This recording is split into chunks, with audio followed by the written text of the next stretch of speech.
What's poppin'?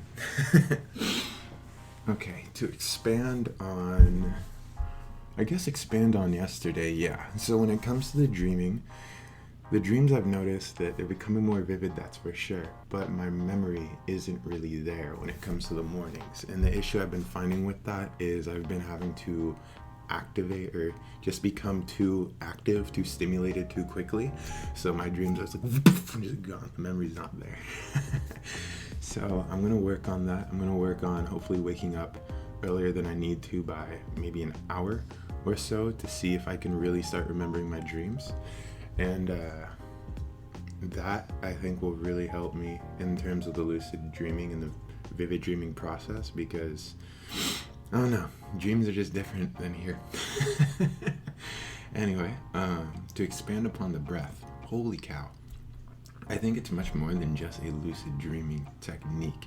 Last night I was doing it, and I was reading this thing by, I want to say his name is Arnold Elhort, something like that. It's who I believe Dr. Sebi and Professor Spira base their health work on. It's about like mucusless diets and all that stuff. But in his book, one of the things he talks about is how the circulation of blood is actually what makes the heart beat and not the other way around.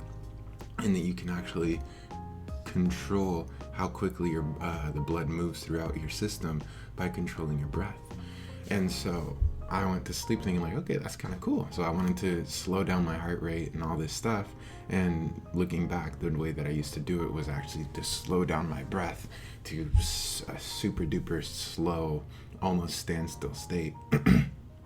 And when I started to do that, I actually started to awaken memories of when I used to do this as a kid, which was weird because this isn't the first time. This is not the first time.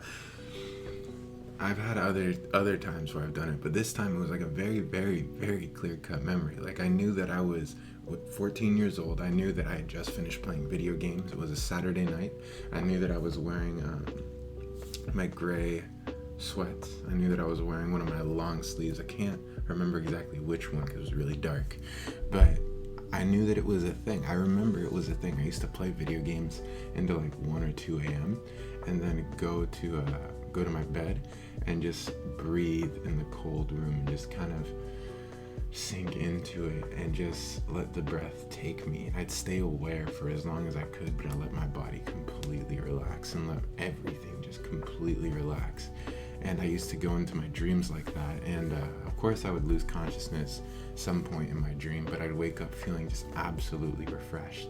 And it makes sense because I want to say it was in the last video I talked about that, where when I did this breath work, I woke up feeling like I had the best night's sleep ever. Like I thought I slept through my alarm because I slept that well, when really I woke up almost 3 hours ahead. I woke up 2.5 hours before my alarm, and I'd only slept, I think it was less than 5 hours. It might have been like 3 or 4.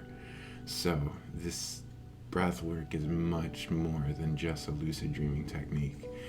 And it is honestly what I've stumbled across before when I talk about the Godhead stuff and this crazy state where you can just access everything so much easier.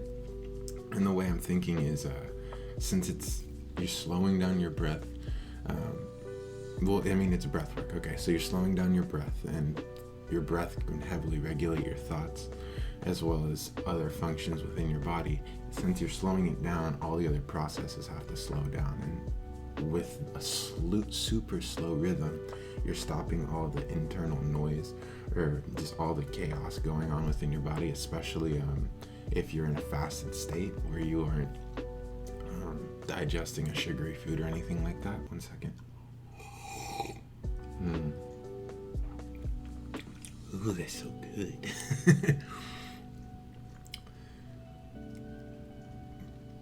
But yeah, by calming down the noise, it's much easier to think clear. You don't have so much brain fog, and you can just access memories so much easier. Holy cow. I think I talked about it, maybe. I think I might journal it only. But anyway, I was really craving some food, and when I was doing it, I was much easier to go back into the memory when I had the food, and I could feel the texture in my mouth and taste it, and it was weird. It was crazy. I satisfied the craving to a much higher degree than normal.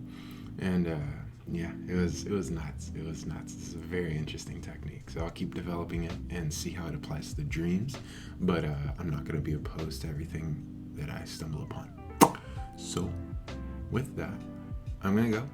And yeah, catch you guys on the next one. Peace.